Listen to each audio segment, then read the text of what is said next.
Hey there everyone, it's me, elmoviemaster. Wasn't planning on doing a video, but the new Texas Chainsaw Massacre movie's out, and I wanted to discuss it. Is it good? Is it bad? We'll talk about it right after the intro.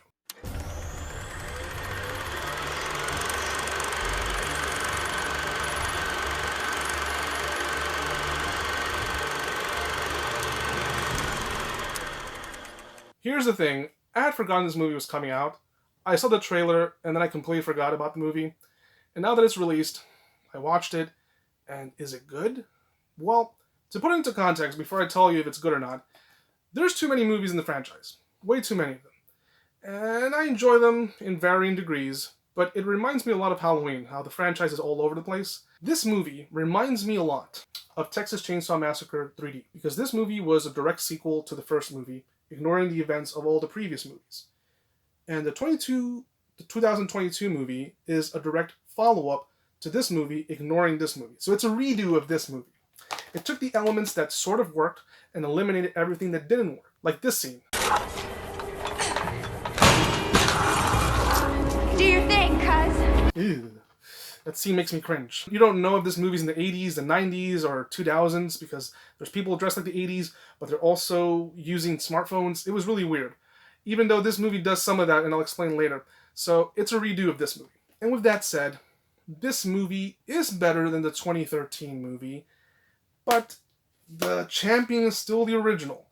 This movie is just very mediocre. Very average. It adds nothing new to the franchise. It's just blah. You can watch it, you can enjoy it, but you're not going to see anything amazing. The story is a group of influencers, and I never thought I would use that word in a sentence. Influencers, I hate that word so much, move into a town, the town of Harlow, the town where all the people died 50 years ago, and they purchase it. They purchase all the buildings. With what money? I don't know, but I guess they're influencers, so they have a lot of money. To remodel it, make it very Gen Z-like. But here's the thing. There's an old lady who lives in one of the houses, one of the properties, and she says she owns that property. She has a deed. But the influencers are like, nah, you gotta leave. But of course, they weren't counting on someone. Leatherface.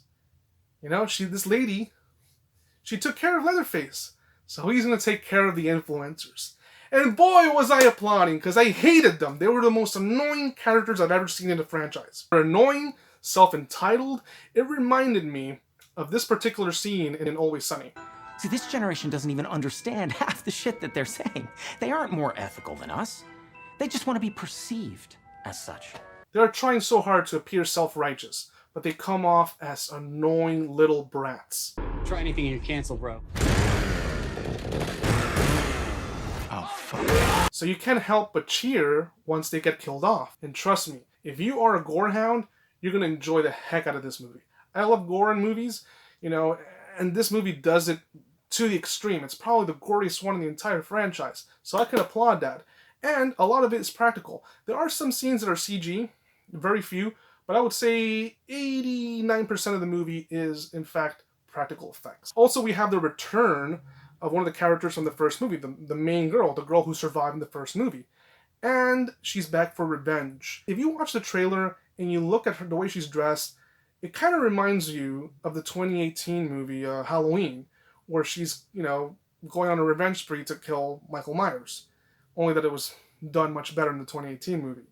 Here, it's very unnecessary, and she's barely in the movie, so don't expect much out of her character. It's played by a different actress, but she looks a lot like her. And that's the story. That's it. It's very simplistic. There's nothing much to it. Just influencers who bought a town, and now Leatherface is going to kill them. That's it. But like I was mentioning, with the timeline, it's weird because, you know, I'm no fashionista. I wear the same clothes I've been wearing for the past 15 years. But there's some characters who are dressed like the 50s, some like the 80s, some like the 90s, and there's a bust that's from the 50s. It's a little weird, so it's borrowing again some of the mistakes from the 2012 movie, I apologize. As a new entry, it's very unnecessary, but it's not the worst one. It's just okay. It's better than this one for sure. It's better than this one, but not better than this one. The beginning and the remake I prefer more. And of course, I think it's way better than Leatherface. I really didn't like this movie. I only have it because I'm a fan of the franchise, so it's there. So if you like seeing a lot of gore, a lot of people getting killed, you're gonna have a great time. However, don't question the plot too much and a lot of the stuff that's happening.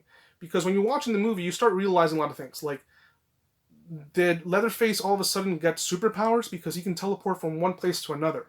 And they don't really explain that. It's like he has a teleportation machine from The Fly. Don't question it. It just is. How is he so much smarter and he can plan, you know? They don't explain it, you know? In the other movies, he was just a brute who killed people and wore, you know, someone's, you know, skin on their face. That was it. But they're trying to make him a little smarter, you know, adding gray hair, you know. I guess those gray hairs make him more wiser. It doesn't. As mentioned, it adds nothing new. It's very much the same as the other ones. But if you want to watch a movie on a Sunday or Saturday, you know, when you have a day off and just watch a gory horror movie, this one for sure is it. So anyway, guys, I hope you enjoyed this video. As mentioned in another video, I won't be returning to this channel until March 21st. That's when I'm going to have way more time to do videos. So I hope you guys enjoyed this video. Please make sure to like, subscribe, and I'll be seeing you guys next time. Stay safe.